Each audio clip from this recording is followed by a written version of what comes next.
Good evening, everyone. I'll call to order this regular American Canyon Fire District Protection District Board meeting of October Recording in progress. 28, 2025. Please join me as we say our Pledge of Allegiance.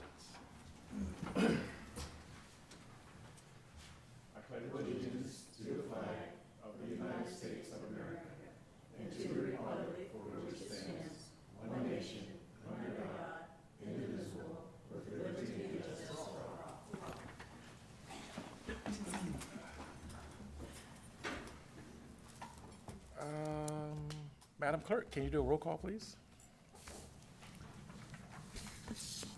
Board Member Cruz? Here. Board Member Lamatina? Here.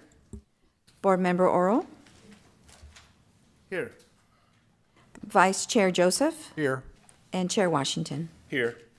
Report on closed session, confirmation, or reportable action, Mr. Ross? Yeah, Chair, board members, you adjourned and open at 6 p.m. and then adjourned into closed session at 6 p.m. also to address the singular matter addressed for closed session consideration. There was consideration of one of the two matters, and with respect to that one matter, there is no reportable action under the common law attorney-client privilege, and that provided by Government Code Section 54956.9D2, completed closed session at 6:19. That complete the closed session report, unless there are questions. Any questions from council? From the board? Seeing none, thank you, Mr. Ross. Proclamations and presentations. Tonight, we have no proclamations, nor do we have any presentation. Public comment at this time. I'd like to open public comment for any items that are not on tonight's agenda. Seeing no comments from inside, how about online? No comment. Nothing online? Okay, I'll close public comment. And agenda changes. Are there any agenda changes? Seeing none, if there's no agenda changes, I'll accept the motion to accept the consent calendar as is. So moved. Second. We have a second. Madam Clerk, can you do a roll call on the consent calendar, please? Board Member Cruz? Yes. Board Member Lamatina? Yes. Board Member Oro? Yes. Vice Chair Joseph? Yes. Chair Washington. Yes.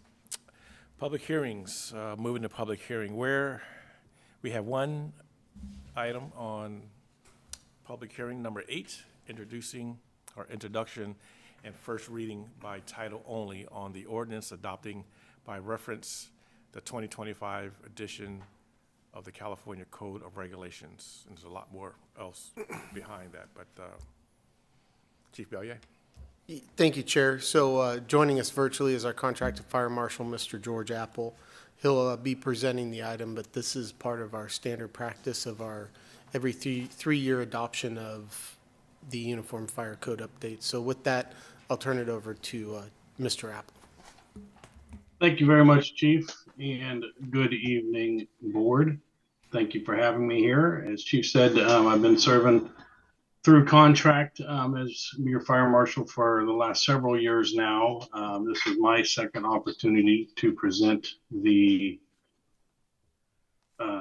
code update to you, or to reintroduce and readopt the new code. As Chief mentioned, the state adopts a new fire code, new building code, and subsets every 3 years. And that's because the International Code Council does their amendment or their changes every 3 years. So with that, this year, the Building Standards Commission released the 2025 edition of the California Code of Regulations, which will they released them in July, giving local authorities time to review and make any amendments necessary, and they will become effective January 1, 2026. So this process represents the triennial code adoption, updating the city and district codes, and provides an opportunity to incorporate any local amendments that we may feel necessary for specific reasons in our district to the 2025 building standards. There is no fiscal impact associated with this item. background in some of the issues. Model codes that state adopts are reviewed every 3 years through different groups, primarily the International Code Council, being ICC, and then National Fire Protection Association and International Association of Plumbing and Mechanical Officials. So the IAPMO is what we refer to them. They produce the mechanical and plumbing codes that the state adopts, and then NFPA provides several different standards for things like fire sprinklers, fire alarms, hood and duct systems, and many other items that ICC doesn't really get into the details of. They just adopt and enforce the requirements of the NFPA. So it gives us that opportunity. And just as an example, when we adopted the 2022 code that we're currently under, it still referenced the 2019 NFPA standards. And so it's our opportunity to kind of bring things up to speed, allows technology to catch up with what is in the codes and what's required by the codes, and allows us to continue to make buildings safer as we progress through new construction and new requirements. So once adopted by the state, the local jurisdictions are required to enforce California Building Standards codes. And if we don't make any amendments, then we're stuck with what the state adopts. So for instance, in American Canyon, we've long had a requirement for fire sprinklers for any new construction, essentially, whereas at the state level, depending on the occupancy type, it often doesn't come in until we hit 12,000 square feet. And so this provides an opportunity, because of our climatic conditions and our local elements, to increase the level of safety that we have in our jurisdiction. The California Health and Safety Code contains provisions for local jurisdictions to modify the building standards and adopt different or more restrictive requirements under 2 conditions. The local modifications must be substantially equivalent to or more stringent than building standards published by the California state codes. So we cannot be less restrictive. And then secondarily, we have to have local specific and express findings that such changes are reasonably necessary because of either local climatic, geological, or topographical conditions. So we last adopted the Building Standards Code and local amendments in 2022. We recommend adopting newly revised building standards and fire codes and approving the local amendments that are found in the report to address the fire district specific seismic safety and fire related hazards. If approved, the effective date of these new regulations will be January 1st, 2026. We continue to work with our regional partners to kind of minimize some of those local amendments.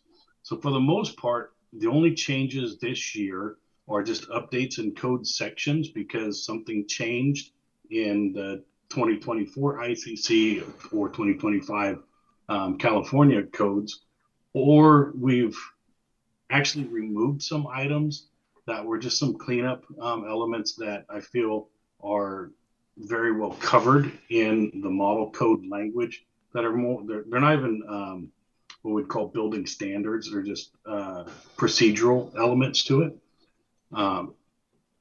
So at that, our recommendation is to adopt the following findings and introduce the ordinance adopting the 2025 edition of the California Code of Regulations, Title 24, Part 9, and related model codes with appendices. And that's an important piece to put out there is the appendices, because the state does not adopt the appendices. And the appendices is where we find things specific to fire flow requirements and fire department access requirements. And so we want to make sure that we adopt those so we have those specifically in the district. And amendments as identified through the express findings of local necessity, repealing the district ordinance 022-01 and 2022-02, and applying the new ordinance of the district with local amendments to those codes.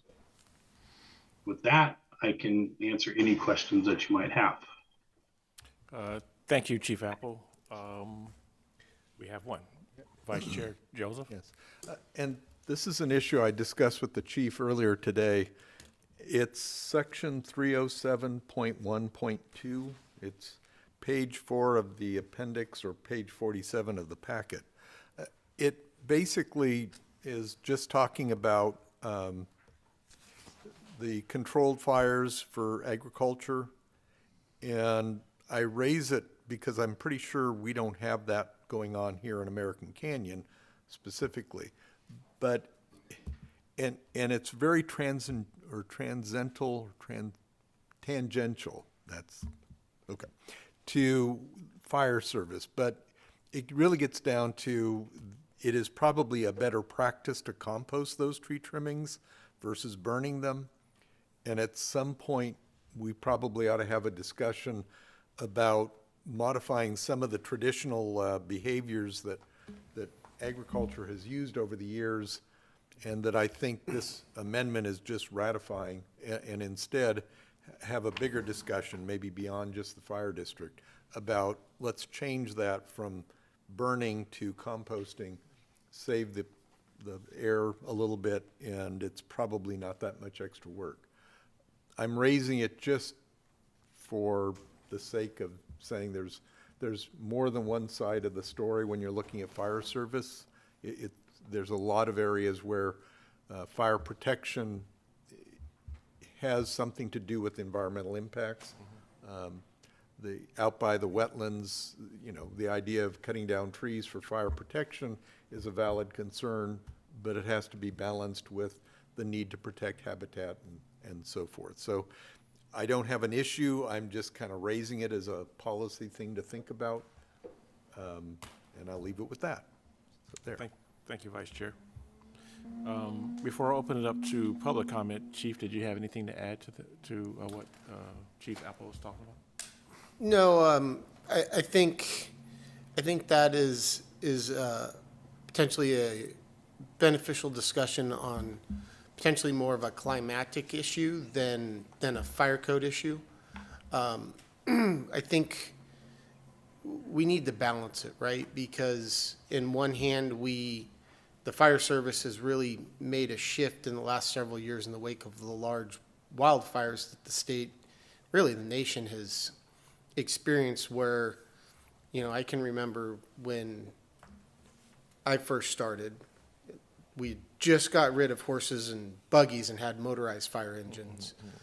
But we really had taken a stance where we'd gotten away from what we call prescribed fire, or using fire as a method for reducing wildland fuels and therefore potentially reducing the danger for the communities from the threat of wildfires. So as Vice Chair Joseph mentioned, there's a time where fire prevention and other environmental factors sometimes intersect. So we really need to look at all those in a big picture. And, you know, while composting may be good, and that is not my area of expertise, I want to make that abundantly clear, could be a potential way to help with the climatic issue.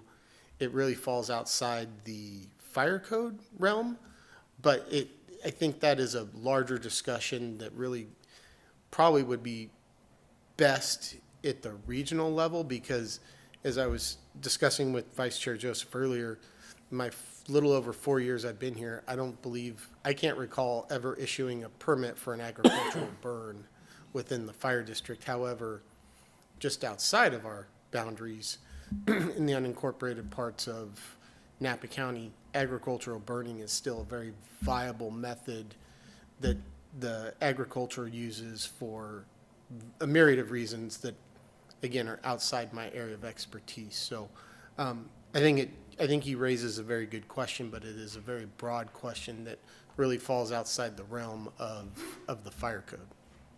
Thank you, Chief. Any other questions? No. At the time, I'll open it up for public comment on item number 8, if there's any public comment. Seeing none in the room, anything online? No, Chair. Thank you. I'll return to the board for any additional questions, statements, or a motion. figure out how to say this shortly. I know. I know we want to talk about introduction and first reading by title only, but can we even summarize the title only? I'm going to do this. I'm going to make a motion that we introduce the first reading by title only of an ordinance adopting by reference the 2025 edition of the California Code Regulations, Title 24, and related model codes with appendixes and amendments as identified herein through express findings of local necessity, repealing ordinance 2022-01 and 2022-02 of the American Canyon Fire Protection District, and all other ordinances and parts of ordinances in conflict therewith. We have a motion on the table. Do I get a second? I'll second. Thank you. We have a second. Madam Clerk, can we get a roll call, please? Board Member Cruz? Yes. Board Member Lamatina? Yes. Board Member Oro? Yes. Vice Chair Joseph? Yes. And Chair Washington? Yes. Moving to business items, we actually do not have a business item for tonight. We'll move on to the fire chief oral reports. Yeah, first, before we move on, thank you, George, for joining us and presenting that. I appreciate it. You bet, my pleasure. Thank you, Chief. Thank you. For Fire Chief's oral report, a couple items. First, exciting for us here at American Canyon Fire District is our newest firefighter paramedic, Mitchell Smith, started this week. His first day was Monday of his 2-week orientation academy. So we'll be working through that for the remainder of this week and next week before he can join our staffing as part of minimum staffing on our engines. And then he will, after that, as he gets on the engine, he'll start working through his paramedic accreditation in the county. So we're excited about that. Happy to have Mitchell, and Mitchell does have ties to American Canyon. His grandmother has lived in American Canyon for quite a few years and spent a lot of his childhood, holidays, and so forth visiting his grandmother here in American Canyon. So it's always nice to be able to hire someone with a hometown connection to American Canyon. So excited for that. We did earlier this month, we did have our annual open house, which was very well attended. A lot of good opportunities with interacting with the public to help them learn more about what we do and how we do it, as well as American Canyon PD had some demonstrations as well. Napa Firewise was there, as well as other community groups. So overall, it was well attended. It was the first opportunity for a lot of our citizens to see Copter 11 in person. We brought them to Shenandoah. They landed and had quite a bit of interactions with the public. So overall, it was a very well-attended event, and did conflict with a couple other events going on in the city, but we still did have pretty good attendance. Anecdotally, it looked like probably more attendance than we've had in recent years. And we did also have our first hour of quiet hour for our folks that are sensitive to lights and loud sounds, so that they felt welcomed into the firehouse as well. Then a reminder, we'll be hosting our annual Safe Trick-or-Treating at the Public Safety Building. It's a partnership between AC Fire and ACPD. We'll be handing out popcorn and so forth to the trick-or-treaters, and it is always, a very well-attended event and very popular in the community. And then lastly, I just wanted to, I mentioned earlier when talking about the open house with Napa Firewise participated, I'll be bringing forward a business item at our next meeting. Pretty excited about the collaboration between Napa Firewise and AC Fire to start the Community Wildfire Protection Plan process here in American Canyon. So more to come on that next meeting, but I think it is a good opportunity for the collaboration. We have collaborated with Napa Firewise on really one of the more popular fuel mitigation projects here in the district, which is the sheep grazing. And this is an opportunity to take that relationship to the next level, as well as really engage the community in that process. So look forward to talking more about that at our next meeting. And with that, happy to answer any questions that the board may have. Thank you, Chief. You mentioned the Napa Firewise. I actually had an opportunity to meet with Joe yesterday for about an hour. And I'm really excited about him being put on your agenda for next Yeah. meeting, so thank you for doing that. Yeah, Joe Nordlinger is the executive director of Napa Firewise, yeah. Yeah, really sharp guy. And one other question, the Citizen Academy is going on. Have they made their rounds to the fire district yet? I believe it's the 12th of next month. Okay. I know they were excited about going out there when they were Yep. talking to me. That's generally an exciting portion of the Community Citizens Academy. They get to, we try to make it fun. We do some presentations, and there's an interactive piece, and try to get them to experience some of the things that our firefighters do on the daily, so. I think about a year ago, Councilmember Cruz was sitting inside of the cab of one of the fire engines and wanted to turn on the lights and stuff like that, so he posted it all Well, over. we do have to put limits somewhere, Yeah, yeah. but we do, that is usually a pretty fun night. Yeah. Okay, anybody else, any questions for the chief's report? Seeing none, I'll move on to closing remarks or future items from the board for the chief. Any? Board Member Cruz. Yes, thank you, Chair. So I had an opportunity to speak to members of the community about the CERT program. So those tuning in, that's the Community Emergency Response Team. And essentially what I would like to have is a status update of that particular program. But before I go on, let me just give you a reason as to why it is a bit of a concern to me. So the CERT program here in American Canyon, back in 2021, they were used, and this is both emergency and non-emergency, 520 hours. 2022, 479 hours. 2023, 51 hours. 2024 last year, 29 hours. And this year to date, 0 hours. So my question is, why aren't they not being utilized? And I understand that we can't create an emergency, but and some of the usage that they use for, obviously, where there was a lot of hours in 2021, that was during the fires and also COVID. So they're used for a lot of distribution of masks and things of that nature. But they're actively used. And for those that don't know, these are pillars of our community volunteers, such as Beth, former Mayor Leon Garcia, and so forth, where if you don't use them, you lose them. So this is not to criticize, but an opportunity to reinvigorate this program, which I think is valuable. My wife, she just started on it, and it was a happenstance thing. I actually went to one of her trainings, and I was really intrigued as to what they actually did. And from what I understand, they're actually losing members because they're not being utilized. So why is CERT not being used? Why is it being used less? Are there issues of coordination, staffing, or is it oversight? Has policy direction or training availability changed is what I would like to know. And with that, Chief, I would just like a status report on certain, have that agendized for our next future meeting. Is that like part of your motion? So I do make a motion that we direct staff to provide a status update on the current CERT program. Okay, so we have a motion on the table. Can I get a second? I'll second that. We have a second. Madam Clerk, can you do roll call, please? Board Member Cruz? Yes. Board Member Lamatina? Yes. Board Member Oro?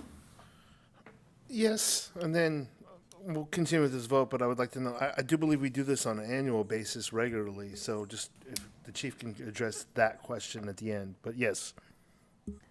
Vice Chair Joseph? Yes. And Chair Washington? Yes. And to Board Member Oral's question, can you answer the annual report out? Yeah, first of all, happy to do this as a future agenda item. Typically in October, or I'm sorry, it was last month, September, we bring CERT in for annual CERT proclamations, recognition. So in years past, we've done the annual report. I don't know if it was an oversight, but we did give the CERT members an opportunity to speak prior to the proclamation, but yeah, happy to bring this forward as a future, bring this back to the board for a future business item. Thank you, Chief. If there's no other future agenda items from the board, we've concluded our business for this evening. We are adjourned. Good night, American Canyon.